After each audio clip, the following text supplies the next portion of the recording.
we doing, gamers? Welcome back to another Minecraft Snapshot video. We haven't done one of these in a hot minute. Originally I was gonna do one for the Tiny Takeover update, but I was busy with college and stuff. And next thing you know, the update is actually here. In this video, we're gonna be taking a look at a Chaos Cubed snapshot. I'm not really sure which one, to be honest, because I have no idea when I'm gonna get the rest of this video recorded, but hopefully soon. Hopefully before the update drops, because if not, I look really stupid right now. I would really like to get a Chaos Cubed video out, because I really think this update is kind of unique in certain ways. You have all these new sulfur and cinnabar blocks and everything. It's one of those updates that kind of just feels like a mod in a way. Similar to the Nether update, and many people think that's a bad thing, but I personally think that's really cool. So yeah, we're gonna check it out. Yeah, I'll obviously say what snapshot we're playing right about now. Alright, so we're going to be doing 26.2 Snapshot 5 right here. Snapshot 6 will probably be out, maybe even Snapshot 7 too, when you see this, but this is going to be Snapshot 5.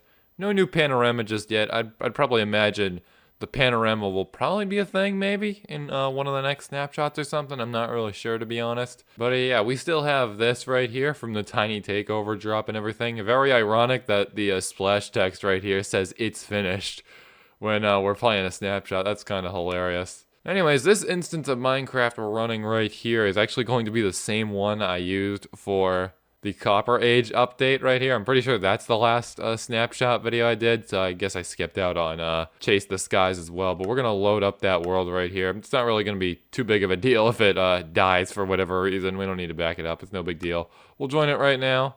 And we'll see if this world is still indeed in one piece. That's not scary at all or anything. Just spawned right in front of a skeleton. That's cool. I gotta adjust some settings right here. Hold on. It's been a hot minute since I've played this, obviously.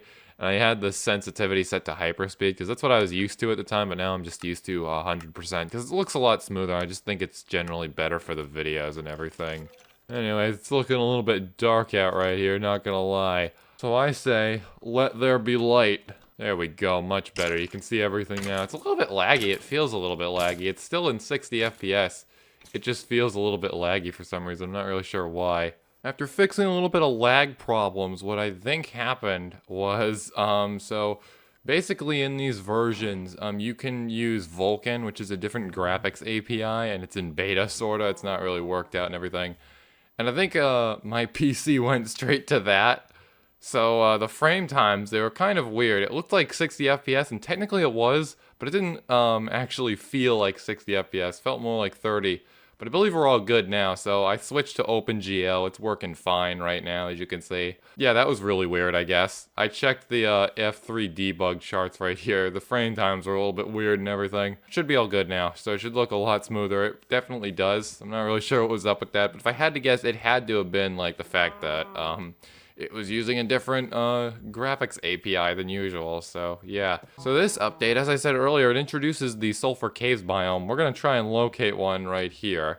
So it doesn't look like that's all that far away. Only 400, so we'll just click to teleport and go into Spectator too, of course. And yeah, we've got some caves right here, alright. Are they filled with sulfur? I don't really see much of anything right here.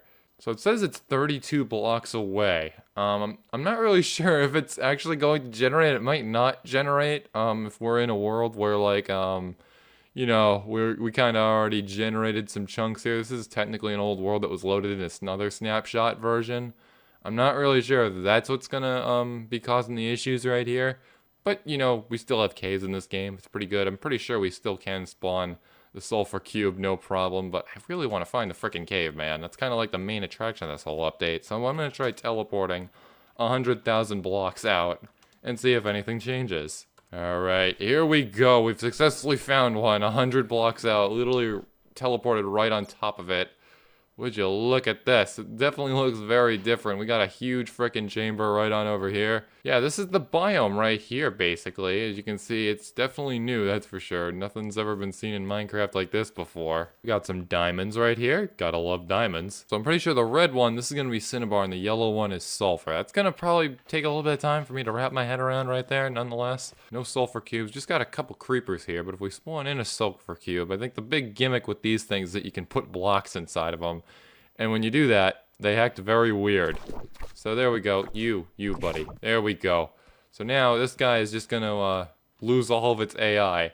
And now, instead of, you know, being a normal mob and getting hurt when I attack it, if I attack it, I can launch it in a certain direction. I believe the more powerful the attack, the more damage, or the more distance it'll go, basically. It's really neat. And the blocks, depending on the block you put in there too, it changes the properties a little bit. I believe if you put ice in there, it makes it slidier, which makes it go farther. Where are the frickin' ice blocks? I'm not used to dealing with this creative inventory, even though it's been in the game for definitely a really hot minute now. But if I spawn in another one right here, see, he's all normal and everything. I can attack you as normal. I believe these things are passive too. If I put ice in there and then I hit you, you're a little bit slidier. You can't really tell, but you can at the same time. Kind of wish this guy would go farther. But, bam. That was horrible. Yeah, so they slide around and stuff. If I click it really fast, it, can really get some movement here, that's for sure. I don't think there's a cooldown on that. And then more recently, if you put TNT inside of it, it can absorb it and everything, and you can light the TNT. Not only with flint and steel, but if it touches a redstone torch, so if I just hit this thing towards the torch right there, it ignites, takes about 6 seconds, and then it'll blow up. Pretty sure normal TNT blows up sooner, but there we go. So basically, you can have a machine that automates this pretty much. You can have them push all the cubes through the torch, and you get yourself a new TNT can. It's going to be quite a revolution in warfare. They also do split into smaller variants right here. I believe this used to be a bigger one that fell from like the roof up there. I didn't notice this. We actually got a mine shaft up here, so that's probably what did that. Yeah, so I'm guessing it fell from up here, and when it dies, it splits into the smaller ones like a slime or a magma cube does. But then I believe these smaller ones can actually grow up, and you basically farm it, to my knowledge at least, by letting them grow up, by slicing it when it grows up pretty much. Now I believe to remove the block, what you gotta do is you gotta shear it, which is a little bit weird. Shears have basically become an undo button essentially in this game in recent updates, but there we go. We can get rid of the block, basically, with the shears, somehow. Don't ask how. And I believe as well, if I were to go into survival mode, it would give me the nausea effect if I went right in here, pretty much. And then, if there's a magma block, I believe it has to be just one below a sulfur block. There needs to be at least 4 water blocks above it. That's how I think it is, anyways. I guess we'll see if I'm right real quick here. But it creates a geyser, which, basically could kind of be the future of bubble columns right here. This is not nearly deep enough. If I do a little something like that, it still doesn't work because I didn't do it right. If I do a little something like that right there, nothing happens. 1, 2, 3, 4. There are 4 blocks right there. You're making me look really stupid here, game. But yeah, somehow using a magma block and sulfur cubes, I believe, you can make a geyser. We're gonna have to find like a naturally generated geyser so that way I can copy that basically. And the geyser can basically push things up pretty much. It launches you, so that could technically, I guess, be the new way to make like a bubble column or something that can shoot you up really quickly. Not gonna lie, I might have to check if the geysers are even in this version. Oh wait, hold on. It has to be potent sulfur. Okay, so we put a magma block right below here. We got some nice particles. Then, if there's 4 blocks of water above, the geyser should, in theory, form. Let's try that again.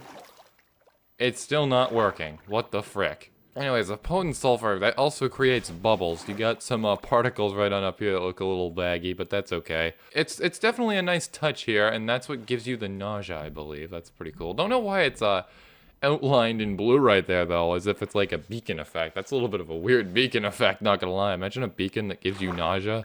I won't lie, too, the sulfur, it kind of, I don't know. I don't know what I think about this sound. I don't actually know a whole lot about sulfur in real life, but I don't know. It just kind of feels like I'm breaking like a leaf or something. I don't know. Or clay or something. I'm not really sure. It definitely sounds a little bit weird. I thought it would have, like, I guess, like, more of a rocky feel to it. Like the andesite right here, or basically every other stone in the game. Not this. I'm not sure. It just kind of feels spongy. Sulfur spikes, I don't even think these are intended to be put underwater because they're not properly waterlogged, so that's really interesting. Got ourselves a little air pocket. Hopefully that doesn't stay that way, because like we're probably gonna have sulfur spikes generating underwater soon and everything. I think that would look really cool. And obviously it's not gonna make a lot of sense if there's no waterlogging action happening right there, but yeah, that's basically what the sulfur caves look like right here. And you can also use the sulfur and cinnabar blocks to make building blocks, which I think is really cool. Let's see what these blocks sound like. They also sound like sponges. They sound like wet sponges. I'm not sure. I'm not really qualified, I guess, to talk about why this sound is inaccurate, because it probably is, to be honest. It just feels very, very weird. I'm not sure, man. But either way, we got clearly a sulfur cube right here in the sulfur one, and a spider, I think. Yeah, it's a spider, all right. It looks like a spider. In the cinnabar block right here. Has some weird lore implications. Not really sure what's up with that, but yeah, pretty cool stuff right there. You could build a whole freaking building out of these, I guess, if you really set your mind to that. So right here, we've got the sulfur bricks. Pretty nice, you know. Build a nice little sulfur brick wall right there. I'd imagine that probably isn't very strong, to be honest. It doesn't feel very strong. How you locate one of these on the surface is I believe there's actually supposed to be like a pool that generates, a small little pool, kind of like this right on over here. This looks like it. Personally, in my head, I thought it would be a little bit bigger.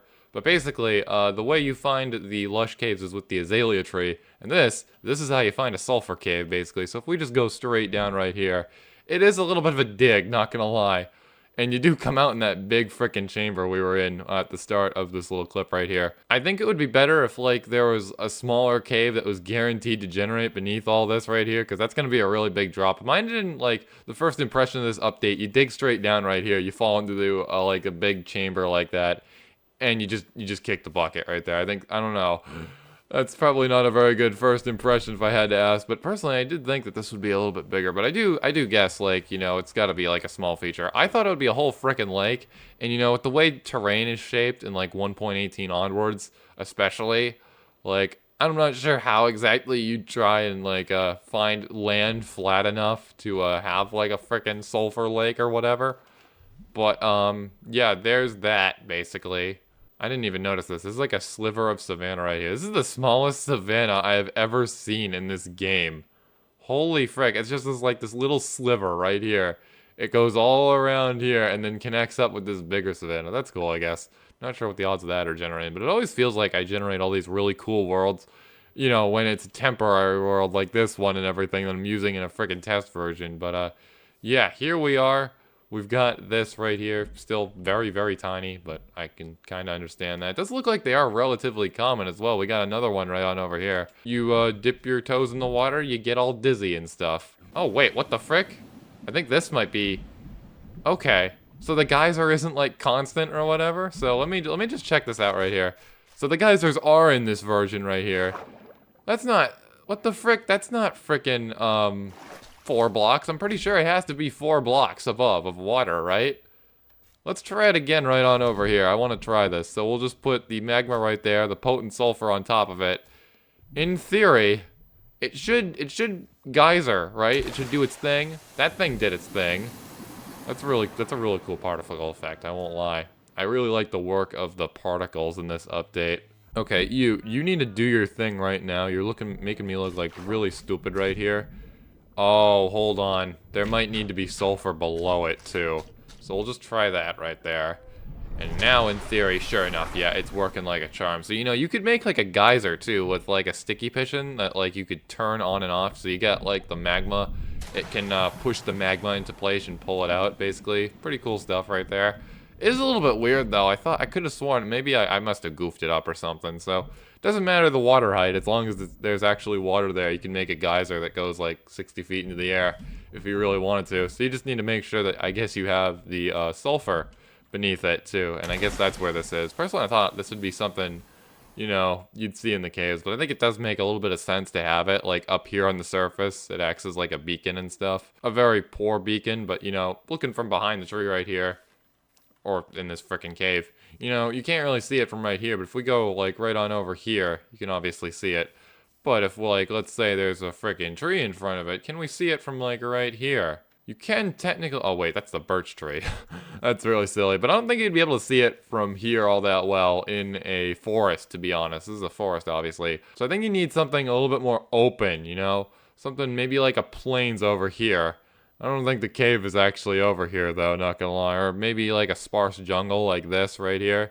That would probably be more ideal for this. Obviously, going on out here, of course, there's nothing here to be seen, you know, we're sulfur related, but I'm just gonna do a little demonstration right here. So we do 1, 2, 3, 4, 5, the frickin', I did it backwards, hold on. Alright, so we'll dig down a couple more blocks. 4, and then we got the potent sulfur, and then right here, where's the frickin' water bucket? So we just put that down right there, and now, theoretically, it should become just a perfectly normal geyser. Of course, not your traditional thing, you know, there's a little bit of grass around here for it to be a little bit more realistic, but you get the idea right here. So basically, you can see it a lot more, and that's basically how you discover the sulfur caves. At least that's the way you're intended to discover it, obviously, you know. You could do it the old school way and just go caving underground and everything, and that would work out just fine, theoretically, because it does seem like a pretty common biome. And there it is, there's the geyser, a little bit brief, you know, it would be nice if there was a way to, like, constantly have the geysering. But nonetheless, pretty cool stuff. Anyways, that's all I've really got for you today in this video. It's probably going to wind up being a shorter Minecraft one than usual. So, yeah, if you liked what you saw, make sure you like, comment, and subscribe, and I will see you in the next video. I am not a snapshot expert, if you couldn't already tell. I'm just here to mess around. And that's it. See you later.